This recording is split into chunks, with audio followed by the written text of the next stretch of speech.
तो मैं कोई पॉलिटिकल क्वेश्चंस नहीं लाया हूँ। मुझे जानना है कि as a person, as a human being, एक इंसान के नाते हमारे जो प्रधानमंत्री हैं वो कैसे हैं। मेरा ड्राइवर है, उसकी बेटी, उसने मैं उसको पूछ रहा था कि बेटे तो अगर नरेंद्र मोदी जी को, हमारे प्रधानमंत्री को कोई क्वेश्चन पूछना चाहेगी तो क्या पूछना चाहेगी। तो कमाल का सवाल उसने पूछा कि क्या हमारे प्रधानमंत्री आम खाते हैं। ये भी उसका क्वेश्चन है कि आम खाते हैं, और अगर खाते हैं तो क्या काट के खाते हैं या ऐसे गुठली के साथ खाते हैं। एक तो मैं आम खाता भी हूँ और आम खाना मुझे बहुत पसंद भी है। अच्छा। और गुजरात में आम रस की परंपरा भी है। वो तो बहुत। लेकिन जब मैं छोटा था तो वैसे तो कोई आम वाम खरीदना वरीदना तो हमारे लिए कोई उस प्रकार की कोई लग्जरी हमारे फैमिली थी नहीं। लेकिन कभी खेतों में चले जाते थे तो हमारा देश का जो किसान है बड़ा उदार रहता है। कोई खेत में आकर के खाता है तो कभी रोकता नहीं है, चोरी करता है तो रोकता है। तो आम के पेड़ पर जो पकी हुई आम थे वो खाना हमें जरा ज्यादा पसंद था। यानी उतारने के बाद पकाया हुआ नहीं, नेचुरल कोर्स में पका हुआ, और फिर पूरा का पूरा। अच्छा, तब तो ये हाइजीनिक की कोई समझ भी नहीं थी कि धोना चाहिए, टिकना करना है, कुछ नहीं समझते थे, ऐसा ही अपना कर लेते थे। लेकिन बाद में जैसे जैसे बड़े तो कई वैरायटियों के विषय में जानने लगे, आम रस खाने की आदत लगी। लेकिन हम दोनों मुझे कंट्रोल करना पड़ता है। अच्छा, अभी फिलहाल कंट्रोल। फिलहाल में मुझे सोचना पड़ता है कि इतना खाऊं या न खाऊं। कभी सोचा था कि आप प्रधानमंत्री बनेंगे? कभी आपने सोचा था? और सोचा भी था तो कौन से साल में, कौन सी उम्र में आपने सोचा था कि मैं इस देश को चलाना चाहूंगा? कभी ऐसा विचार नहीं है। अच्छा। और सामान्य लोगों के मन में बात गले नहीं उतरती है। शायद जो बन जाते हैं सबके जीवन में ऐसा होगा। मैं नहीं मानता हूं कि यानी कोई एकदम फैमिली ही उसी प्रकार से बैकग्राउंड वाली हो और किसी के मन में इच्छा जगती हो तो बहुत स्वाभाविक है। वरना मेरा जो फैमिली बैकग्राउंड है उसमें तो अगर मुझे कहीं अच्छी सी नौकरी की भी मिल गई होती तो शायद मेरी माँ अड़ोस पड़ोस के लोगों को गुड़ खिला देती कि चलो भाई बेटे को वहाँ नौकरी मिल गई, क्योंकि उससे ज़्यादा हमने तो कुछ सोचा नहीं था, गांव के बाहर कुछ देखा नहीं था। जहाँ तक मैंने पढ़ा है आप सन्यासी बनना चाहते थे या आप सोल्जर या आर्मी में जाना चाहते थे, ऐसा कुछ भी? ये आपकी बात सही है, ये आपकी बात सही है। कभी फौज वाले यूनिफॉर्म में निकलते थे तो मुझे बड़ा देखता था, कभी बच्चे की तरह खड़े होकर के सैल्यूट कर देता था, मन करता था कुछ न कुछ। इतने में 1962 का वॉर हो गया तो हमारे यहाँ से दूर एक महसाना स्टेशन है मेरे गांव से, तो वहाँ स्टेशन पे सब लोग जो फौज के लोग ट्रेनों में जाते थे उनका बड़ा सत्कार करते थे, चाय वगैरह। तो मैं भी चला जाता था, तो जाकर के मैं भी वो, तो मुझे बड़ा मज़ा आता था।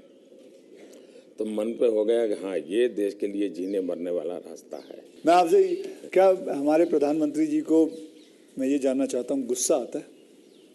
और मतलब क्योंकि देखिए सबको गुस्सा आता है, आई एम श्योर आपको भी गुस्सा आता है। अगर आता भी है तो उस गुस्से में आप क्या करते हो? वो गुस्सा निकालने के लिए किस पे निकालते हो और कैसे निकालते हो? मेरे लिए ये कभी कोई कहेगा कि मुझे गुस्सा नहीं आता है तो बहुत लोग को सरप्राइज होता है। आपको गुस्सा नहीं आता? मैं बताता हूँ। अच्छा। सरप्राइज होता है। इसलिए ये कहना कि राजी नाराजी गुस्सा ये मनुष्य के स्वभाव के हिस्से हैं। अच्छा। जिंदगी उसके बिना हो नहीं, हर प्रकार की चीजें हर के अंदर होती हैं। लेकिन जो मेरा 18-22 साल की जिंदगी का जो एक बड़ा तबका था, वहाँ जो मेरी ट्रेनिंग हुई उसमें ऐसी बातें थी जिन लोगों से सीखता था कि आपके जीवन में स्वभाव में ईश्वर ने सब दिया है। अब आपको तय करना है कि जो अच्छी चीज है उसको बल देते हुए कैसे बढ़ना। तो फिर ये चीजें हैं जो नेगेटिविटी लाती है वो रुकती है। मैं कह सकता हूँ कि मैं इतने लंबे समय तक मुख्यमंत्री रहा, इतने समय तक प्रधानमंत्री रहा, लेकिन चपरासी से लेकर के प्रिंसिपल सेक्रेटरी तक मुझे कभी गुस्सा व्यक्त करने का अवसर नहीं आया, कभी नहीं आया। लेकिन मैं आपको बताऊं, बाहर जो आपकी छवि है वो एक बहुत ही स्ट्रिक्ट एडमिनिस्ट्रेटर के नाम पे है। स्ट्रीक अलग चीज है। मैं स्ट्रीक हूँ, डिसिप्लिन हूँ, लेकिन मैं किसी को नीचा दिखा करके अपमानित करके काम नहीं करता। इतना बड़ा आपका घर है, जैसे मैं अपने घर पे अपनी माँ के साथ रहता हूँ, आपका मन करता है सर आपकी माँ, आपके भाई, आपके सारे जितने भी रिश्तेदार हैं आपके साथ घर पे रहें? पहला है कि अगर मैं पीएम बनकर के घर से निकला होता तो स्वाभाविक रूप से मेरा मन रहता है कि भाई सब वही रहे। मैं एक जिंदगी की बहुत छोटी आयु में सब कुछ छोड़ चुका हूँ, बहुत छोटी आयु में। मन नहीं करता माँ वैसे? बहुत छोटी आयु में छोड़ दिया। ओके। छोड़ दिया, उसके कारण वो जिंदगी ऐसी थी जो टोटली डिटैच बन गई है। और इसलिए जिसको कहे लगाव, मोह, माया, क्योंकि मेरी वो जो जिंदगी में जो घर छोड़ करके निकल गया था, वो जो ट्रेनिंग हुई वो उस प्रकार की हुई।